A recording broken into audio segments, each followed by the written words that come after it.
दोस्तों, सरकार द्वारा बांटे गए हजारों लैपटॉप से हजारों लड़कियों की प्राइवेट वीडियो लीक हो रही थी। दूसरी तरफ जो भी इस सच के करीब पहुंचता था, उसकी रहस्यमय तरीके से मौत हो जाती थी। आखिर इस खेल का मास्टरमाइंड कौन है? तो इस कहानी की शुरुआत एक बड़े सरकारी लैपटॉप वितरण प्रोजेक्ट से होती है, जहां गरीब और जरूरतमंद छात्रों को मुफ्त लैपटॉप दिए जा रहे थे। लेकिन इन लैपटॉप्स के अंदर एक खतरनाक सॉफ्टवेयर पेरिस्कोप छिपाकर इंस्टॉल किया गया होता है, जिसे एक बड़ी कॉर्पोरेट कंपनी ने डाला था। ये सॉफ्टवेयर लोगों की निजी तस्वीरें, वीडियो चैट और दूसरी गोपनीय जानकारियां चोरी करके कंपनी तक पहुंचा रहा था। इस वजह से कई परिवारों की निजी जिंदगी बर्बाद होने लगती है और मामला धीरे धीरे बहुत बड़ा बन जाता है। रॉ एजेंसी के प्रमुख वेनिला सीतारमन को इस प्रोजेक्ट पर शक होता है और वो एक मंत्री को चेतावनी देती हैं कि लैपटॉप में कुछ गड़बड़ है तथा इसे जनता तक पहुंचाने से पहले इसकी जांच करवानी चाहिए। लेकिन कुछ ही दिनों बाद लैपटॉप पूरे देश में बांट दिए जाते हैं। इसी दौरान वेनिला एक सर्जरी के लिए अस्पताल में भर्ती हो जाती हैं और हालत को देखकर लगातार चिंतित रहती हैं। उन्हें डर होता है कि इस सॉफ्टवेयर के कारण लाखों युवाओं की निजी जानकारी खतरे में पड़ सकती है। इसीलिए वो एक एक्सपीरियंस रॉ एजेंट डैनियल को बुलाती हैं, जिसका किरदार ममूटी निभा रहे हैं। वो उसे पूरी जानकारी देकर इस मामले की जांच का जिम्मेदारी सौंप देती हैं और कहती हैं कि साजिश के पीछे जो भी लोग हैं, उन्हें बेनकाब करना जरूरी है। डैनियल जांच शुरू करता है, लेकिन केवल 2 दिन बाद ही वेनिला की अस्पताल में रहस्यमय तरीके से मौत हो जाती है। शुरुआत में इसे सामान्य मौत माना जाता है, लेकिन डैनियल को यकीन हो जाता है कि ये एक हत्या है। अब उसके सामने 2 बड़े मिशन होते हैं। पहला, वेनिला की मौत के पीछे की सच्चाई का पता लगाना और दूसरा, उस लैपटॉप के पीछे छिपी कॉर्पोरेट साजिश को उजागर करना। जांच के दौरान उसे पता चलता है कि सरकार ने जिन लैपटॉप्स का ऑर्डर दिया था, उन्हें शक्ति सॉफ्टवेयर कंपनी ने तैयार किया है और उसका सीईओ शक्ति नाम का एक आदमी होता है, जिसका किरदार फहाद फासिल निभा रहे हैं। अब शक्ति की कंपनी दुनिया भर में मशहूर है और सरकार से लेकर बड़े संस्थानों तक को तकनीकी सेवाएं देती है। लेकिन इसी कंपनी ने गुप्त रूप से ऐसा प्रोग्राम तैयार किया है जो लाखों लोगों की निजी जानकारी चुरा रहा है। डैनियल इस कंपनी पर नजर रखना शुरू कर देता है। दूसरी तरफ शक्ति अपनी कंपनी की सफलता का जश्न मना रहा होता है और कर्मचारियों को प्रेरित कर रहा होता है। इसी दौरान कहानी थोड़ा फ्लैशबैक में जाती है, जहां पता चलता है कि शक्ति, डैनियल, रहीम और माइकल कभी भारतीय एयर सर्विस और रॉ नेटवर्क का हिस्सा हुआ करते थे। शक्ति एक बेहतरीन फाइटर पायलट था, लेकिन एक मिशन के दौरान उसका विमान नियंत्रण खो बैठता है। उस समय डैनियल ही अपनी समझदारी और अनुभव से उसकी जान बचाई थी। इस घटना के बाद शक्ति एयर फोर्स छोड़ देता है और अपने पिता सीताराम के कहने पर एक सॉफ्टवेयर बिजनेस शुरू करता है, जो आगे चलकर शक्ति सॉफ्टवेयर कंपनी बन जाती है। अब प्रेजेंट में डैनियल कंपनी की गतिविधियों पर नजर रखते हुए एक एक सबूत इकट्ठा करने लगता है। इसी बीच सरकार के पास कुछ शिकायतें पहुंचने लगती हैं कि मुफ्त लैपटॉप से लोगों की पर्सनल जानकारी चोरी हो रही है, लेकिन कंपनी और उसके प्रभावशाली लोग इन शिकायतों को दबा देते हैं। डैनियल समझ जाता है कि मामला बहुत बड़ा है और इसके पीछे केवल एक कंपनी नहीं, बल्कि शक्तिशाली राजनीतिक और कॉर्पोरेट गठजोड़ भी शामिल है और इसीलिए वो पूरी ताकत के साथ इस रहस्य की तह तक पहुंचने का फैसला करता है। डैनियल लगातार 1 साल से भी ज्यादा समय तक इस पूरे मामले की जांच करता रहता है। जांच के दौरान वो लंदन तक पहुंच जाता है और वहां से शक्ति सॉफ्टवेयर कंपनी के नेटवर्क, उसके प्रोग्राम्स और उनसे जुड़े लोगों की जानकारी इकट्ठा करने लगता है। वो ये भी पता लगाता है कि जिन लोगों की प्राइवेट फोटो, वीडियो और चैट लीक हुई थी, उनमें से लगभग सभी लोग या तो आत्महत्या कर चुके थे या फिर रहस्यमय परिस्थितियों में मर चुके थे। यही सबसे बड़ी समस्या होती है, क्योंकि कंपनी के खिलाफ कोई मजबूत गवाह बचा ही नहीं होता। डेनियल समझ जाता है कि केवल पर्दे के पीछे जांच करने से काम नहीं चलेगा, इसीलिए वो विमर्दन नाम से एक यूट्यूब चैनल शुरू करता है। वहाँ वो ब्लॉग सीरीज के जरिए लोगों को जागरूक करना शुरू कर देता है। वो खुलकर तो कंपनी का नाम नहीं लेता, लेकिन धीरे धीरे जनता को ये बताने लगता है कि सरकार द्वारा दिए गए लैपटॉप में कोई खतरनाक सॉफ्टवेयर मौजूद है जो लोगों की प्राइवेसी को बर्बाद कर रहा है।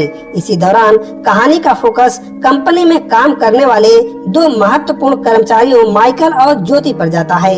दोनों एक दूसरे से प्यार करते हैं और साथ रहते भी थे। ज्योति को धीरे धीरे एहसास होने लगता है कि कंपनी के अंदर कुछ इलीगल एक्टिविटीज चल रही हैं। वो कई बार माइकल को समझाने की कोशिश करती है, लेकिन माइकल कंपनी के प्रति अपनी वफादारी के कारण उसकी बातों को गंभीरता से नहीं लेता। एक रात ज्योति अकेले ऑफिस पहुंचती है और कंपनी के सर्वर से सीक्रेट डाटा चोरी करके एक पेन ड्राइव में कॉपी कर लेती है।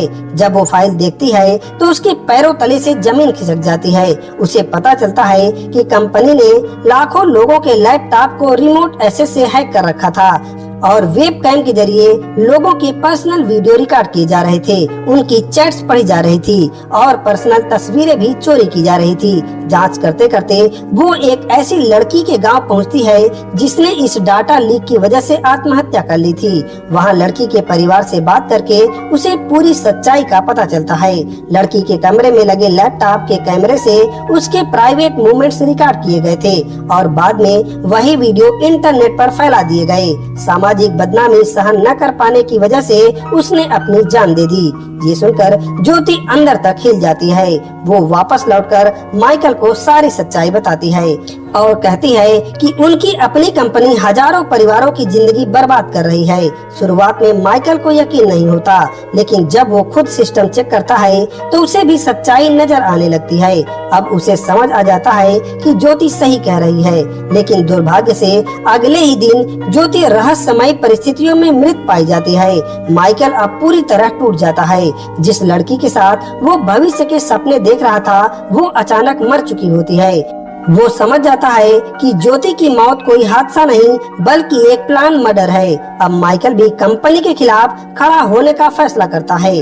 दूसरी तरफ डेनियल भी वेनिला की मौत की जांच करते हुए इसी निष्कर्ष पर पहुंच चुका था कि उसके पीछे भी यही कारपोरेट नेटवर्क है। धीरे धीरे डेनियल और माइकल दोनों को एहसास होता है कि वेनिला और ज्योति की मौतें आपस में जुड़ी हुई हैं। दोनों महिलाओं ने कंपनी के काले कारनामों का पता लगा लिया था और इसी कारण उन्हें रास्ते से हटा दिया गया।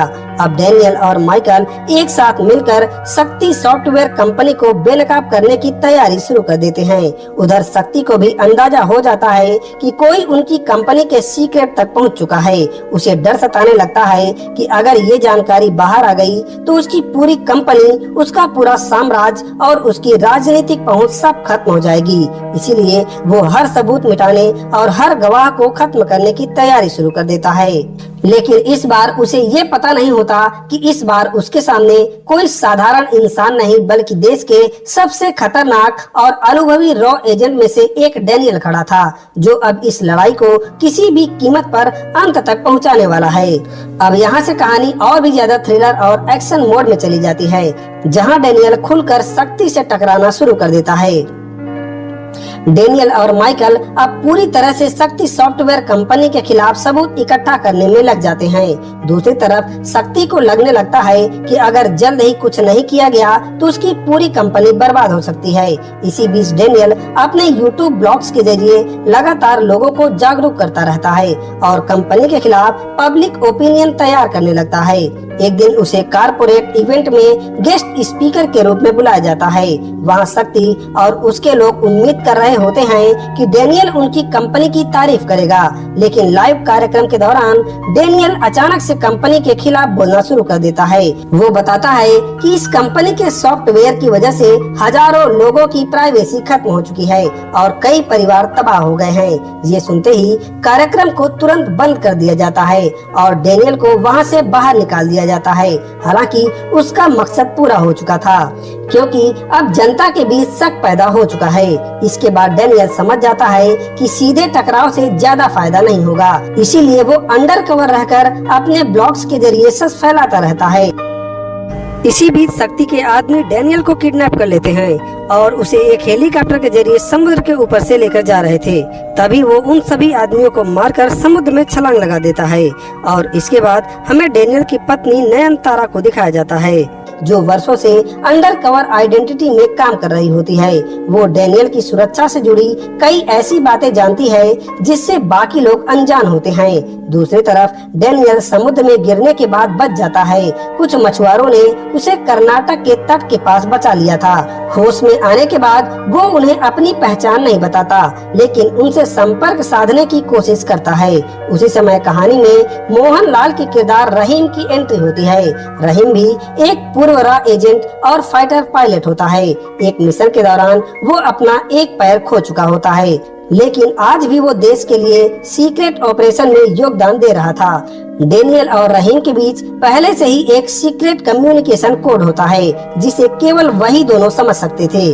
डैनियल उसी कोड का इस्तेमाल करके रहीम तक अपना संदेश पहुंचाता है। रहीम तुरंत समझ जाता है कि डैनियल अभी जिंदा है और कर्नाटक में कहीं छिपा हुआ है। वो तुरंत उससे मिलने के लिए निकल पड़ता है। वर्षों बाद दोनों पुराने साथी एक बार फिर मिलते हैं। डैनियल उसे वेनिला और ज्योति की मौतों के बारे में बताता है और ये भी समझाता है कि शक्ति सॉफ्टवेयर कंपनी देश भर के लाखों लोगों के प्राइवेसी के साथ खेल रही है। रहीम ये सुनकर उसके साथ खड़ा हो जाता है। उधर शक्ति को अभी तक ये नहीं पता होता कि डैनियल जीवित है या मर चुका है। इसी भ्रम को खत्म करने के लिए डैनियल लगभग 2 हफ्तों के बाद फिर से अपना नया ब्लॉग अपलोड कर देता है। जैसे ही ये वीडियो इंटरनेट पर आता है तो शक्ति के होश उड़ जाते हैं। अब उसे यकीन हो जाता है कि डैनियल अभी भी जिंदा है और उसकी कंपनी के पीछे पड़ा हुआ है। यही वजह होती है कि वो और ज्यादा आक्रामक हो जाता है। दूसरी तरफ डैनियल, रहीम और माइकल अब एक टीम बनाकर कंपनी के खिलाफ अंतिम लड़ाई लड़ने की तैयारी शुरू कर देते हैं। उसका लक्ष्य सिर्फ कंपनी को बंद करवाना नहीं, बल्कि ऐसा ठोस एविडेंस जुटाना होता है जो अदालत, मीडिया और पूरे देश के सामने इस कॉर्पोरेट साजिश को हमेशा के लिए बेनकाब कर सके। अब खेल केवल एक सॉफ्टवेयर स्कैम का नहीं रह जाता, बल्कि देश के सबसे शक्तिशाली कॉर्पोरेट नेटवर्क और 3 अनुभवी एजेंट के बीच शुरू होने वाली निर्णायक जंग का मैदान बन जाता है। अब इसके बाद कहानी अपने सबसे इमोशनल और डेंजरस फेज में पहुंचती है, जहां पहली बार कंपनी के खिलाफ एक जिंदा गवाह सामने आता है। तो अब डैनियल, रहीम और माइकल मिलकर कंपनी के खिलाफ ऐसे सबूत तलाशने लगते हैं जो अदालत में भी टिक सके। जांच के दौरान उन्हें पता चलता है कि एक स्कूली लड़की अभी भी जिंदा है जो इस लैपटॉप स्कैम का शिकार हुई थी। अब तक जिन लोगों की निजी जानकारी लीक हुई थी उनमें से लगभग सभी या तो आत्महत्या कर चुके थे या फिर रहस्यमय तरीके से मार दिए गए थे। इसीलिए ये लड़की उनके लिए सबसे महत्वपूर्ण गवाह बन जाती है। डैनियल अपने नए ब्लॉग में जनता को बताता है कि इस घोटाले का एक जीवित सबूत मौजूद है और अगर उसका बयान सामने आ गया तो पूरी कंपनी बेनकाब हो जाएगी। दूसरी तरफ शक्ति के लोग भी इस खबर तक पहुंच जाते हैं और उन्हें समझ आ जाता है कि अगर लड़की जिंदा रही और मीडिया या फिर कोर्ट के सामने बयान दे दिया तो सब कुछ खत्म हो जाएगा। इसीलिए शक्ति तुरंत अपने आदमियों को अस्पताल भेजता है जहां लड़की का इलाज चल रहा था। उसका आदेश साफ होता है कि किसी भी कीमत पर लड़की को बोलने का मौका नहीं मिलना चाहिए, लेकिन उसी समय रहीम वहां पहुंच जाता है। वो अस्पताल के अंदर और बाहर मौजूद गुंडों से भिड़ जाता है और बड़ी मुश्किल से लड़की को सुरक्षित निकाल लेता है। हालांकि इस मिशन में उसे भारी कीमत चुकानी पड़ती है। दुश्मनों के हमले के दौरान रहीम गंभीर रूप से घायल हो जाता है। वो लड़की को बचाकर एक सेफ जगह पहुंचा देता है, लेकिन खुद मौत के करीब पहुंच जाता है। एक रॉ एजेंट के रूप में उसने पूरी जिंदगी देश की सेवा की थी और अब अपने आखिरी मिशन में भी वो दूसरों को बचाने के लिए अपनी जान दांव पर लगा देता है। ये पूरी कहानी का सबसे भावुक मोड़ बन जाता है। दूसरी तरफ डैनियल को अभी तक इस लड़की की लोकेशन नहीं पता होती, क्योंकि वो जानकारी केवल रहीम के पास होती है। मरने से पहले रहीम अपने पुराने सीक्रेट कोड के जरिए डैनियल तक एक संकेत पहुंचा देता है और डैनियल उस संकेत को समझ जाता है और आखिरकार लड़की तक पहुंच जाता है। वहाँ लड़की उसे पूरी सच्चाई बताती है। वो बताती है कि कैसे सरकारी लैपटॉप के कैमरे और हिडन प्रोग्राम की मदद से उसकी पर्सनल जिंदगी रिकॉर्ड की गई थी। उसके वीडियो चुराए गए थे और बाद में उसका गलत इस्तेमाल किया गया था। डेनियल उसके पूरे बयान को रिकॉर्ड कर लेता है। इसके बाद वो अपना सबसे बड़ा कदम उठाता है। वो ब्लॉग नंबर 173 रिलीज करता है और साथ ही लड़की का पूरा वीडियो स्टेटमेंट नेशनल मीडिया को भेज देता है। जैसे ही ये इंटरव्यू टीवी चैनलों और इंटरनेट पर प्रसारित होता है, पूरे देश में हड़कंप मच जाता है। लाखों लोग पहली बार समझते हैं कि मुफ्त में बांटे गए लैपटॉप वास्तव में उसकी प्राइवेसी के लिए कितना बड़ा खतरा बन चुके थे। इसी दौरान माइकल भी मीडिया के सामने आता है। वो स्वीकार करता है कि वो खुद उसी कंपनी में काम करता था और उसकी पत्नी ज्योति ने सबसे पहले इस साजिश का पता लगाया था। वो सार्वजनिक रूप से बयान देता है कि ज्योति की हत्या इसी कारण हुई थी क्योंकि उसने कंपनी के अपराधों का पर्दाफाश करने की कोशिश की थी। अब जनता का गुस्सा फूट पड़ता है। पूरे देश में शक्ति सॉफ्टवेयर कंपनी के खिलाफ प्रदर्शन शुरू हो जाते हैं। कंपनी के बाहर भीड़ जमा होने लगती है और लोग जिम्मेदार लोगों की गिरफ्तारी की मांग करने लगते हैं। उधर शक्ति पर अब जबरदस्त दबाव बढ़ जाता है। पहली बार उसे महसूस होता है कि उसका बरसों से बनाया गया साम्राज्य उसकी आंखों के सामने ढह रहा है। मीडिया, जनता और सरकारी एजेंसियां सब उसकी तरफ सवालों के साथ बढ़ रही होती हैं। लेकिन असली तूफान अभी बाकी होता है क्योंकि डेनियल और माइकल के पास अभी भी कुछ ऐसे सबूत मौजूद होते हैं जो केवल कंपनी ही नहीं बल्कि उसके पीछे छिपे राजनीतिक चेहरों को भी बेनकाब करने वाले थे। अब पूरे देश में शक्ति सॉफ्टवेयर कंपनी के खिलाफ माहौल बन चुका होता है। मीडिया, जनता और जांच एजेंसियां लगातार कंपनी पर सवाल उठा रही होती हैं। दूसरी तरफ शक्ति समझ जाता है कि अब उसके बचने की संभावना बहुत कम है। इसी तनाव में वो सीधे अपने पिता सीताराम को फोन करता है जो राज्य के मुख्यमंत्री होते हैं। और तब एक और बड़ा सच सामने आता है। शक्ति को पता चलता है कि जिस पूरे प्रोग्राम की वजह से आज वो संकट पैदा हुआ है, उसके पीछे सबसे बड़ा हाथ उसके अपने पिता का ही था। चुनावी फायदे, सत्ता और प्रभाव बढ़ाने के लिए इस पूरे सिस्टम का इस्तेमाल किया गया था। शक्ति अपने पिता से कहता है कि अगर शुरुआत में उसे इस साजिश की असली सच्चाई पता होती तो शायद वो कभी इस प्रोजेक्ट का हिस्सा नहीं बनता।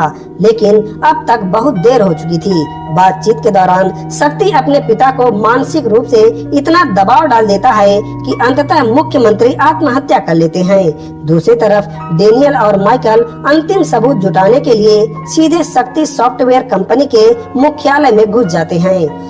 माइकल कंपनी के डाटा सेंटर में पहुंचकर सारे सीक्रेट फाइल, हिडन प्रोग्राम्स और इलीगल सर्विलांस रिकॉर्ड को सुरक्षित रूप से एक पेन ड्राइव में कॉपी कर लेता है। उसी समय वो सारी जानकारी नयनतारा और बाकी एजेंसियों तक भी फॉरवर्ड कर देता है ताकि सबूत नष्ट न किए जा सके। दूसरी ओर डेनियल भी कंपनी के सर्वर और हार्ड डिस्क के कुछ जरूरी एविडेंस इकट्ठा कर रहा था। इसी बीच शक्ति और माइकल आमने सामने आ जाते हैं। दोनों के बीच तीखी बहस होती है। माइकल शक्ति से कहता है कि चाहे उसके पिता इसके पीछे हों या कोई और, लेकिन कंपनी उसके नियंत्रण में चल रही थी और इसीलिए वो भी उतना ही बड़ा अपराधी है। डेनियल भी शक्ति को आत्मसमर्पण करने के लिए कहता है, लेकिन शक्ति अपनी गलती मानने को तैयार ही नहीं होता। अब धीरे धीरे स्थिति बिगड़ जाती है और कंपनी के अंदर ही जबरदस्त फाइटिंग शुरू हो जाती है और अंत में शक्ति वहां से भाग निकलता है। लेकिन इससे पहले डेनियल उसके चेहरे पर एक विशेष केमिकल स्प्रे इस्तेमाल कर देता है। जांच के दौरान डेनियल पहले ही पता लगा चुका था कि यही वही केमिकल था जिसकी मदद से वेनिला और ज्योति की हत्या की गई थी। इस केमिकल का असर कुछ समय बाद शुरू होता है। शक्ति अपनी कार लेकर वहां से निकल तो जाता है, लेकिन थोड़ी देर के बाद उसका संतुलन बिगड़ जाता है और वो एक भयंकर दुर्घटना का शिकार हो जाता है। कुछ लोगों का मानना होता है कि भीड़ ने भी उसे निशाना बनाया था, लेकिन अंत में शक्ति की मौत हो जाती है और इसी के साथ इस पूरे घोटाले का मुख्य चेहरा हमेशा के लिए खत्म हो जाता है। उधर डेनियल, माइकल और बाकी लोग सारे सबूत मीडिया और जांच एजेंसियों के सामने पेश कर देते हैं। अब पूरा देश सच जान चुका था। लोगों को पता चल जाता है कि मुफ्त में बांटे गए लैपटॉप के जरिए उनकी निजी जिंदगी पर निगरानी रखी जा रही थी और लाखों लोग तुरंत उन लैपटॉप्स का इस्तेमाल बंद कर देते हैं और सरकार को पूरे प्रोजेक्ट को वापस लेना पड़ता है। रहीम, ज्योति और वेनिला जैसे लोगों के बलिदान को भी देश भर में सम्मान मिलता है। अंत में एक विशेष अधिकारी डेनियल से मिलता है और उसके काम की सराहना करता है। वो कहता है कि उसकी वजह से लाखों लोगों की प्राइवेसी और आजादी बच सकी है। लेकिन डेनियल किसी हीरो की तरह जश्न नहीं मनाता, बल्कि शांत भाव से अपने साथियों को याद करता है जिन्होंने इस लड़ाई में अपनी जान गंवा दी थी। और इसी के साथ ये फिल्म खत्म हो जाती है। फिल्म का मुख्य संदेश ये है कि टेक्नोलॉजी जितनी फायदेमंद हो सकती है उतनी ही खतरनाक भी बन सकती है अगर वो गलत हाथों में चली जाए। सरकार, कंपनियां या कोई भी संस्था जब लोगों की पर्सनल जिंदगी पर नजर रखने लगे तो आम नागरिक की स्वतंत्रता और प्राइवेसी सबसे पहले खतरे में पड़ती है। यही सवाल फिल्म आखिरी तक दर्शकों के सामने छोड़ जाती है कि क्या हम सच में उन तकनीकी पर भरोसा कर सकते हैं जिसके बारे में हमें पूरी सच्चाई भी पता नहीं होती। तो दोस्तों, आप लोग अपनी राय कमेंट करके जरूर बताइएगा। साथ ही वीडियो को लाइक करके चैनल को सब्सक्राइब करना मत भूलिएगा। अब हम मिलते हैं एक नई वीडियो के साथ।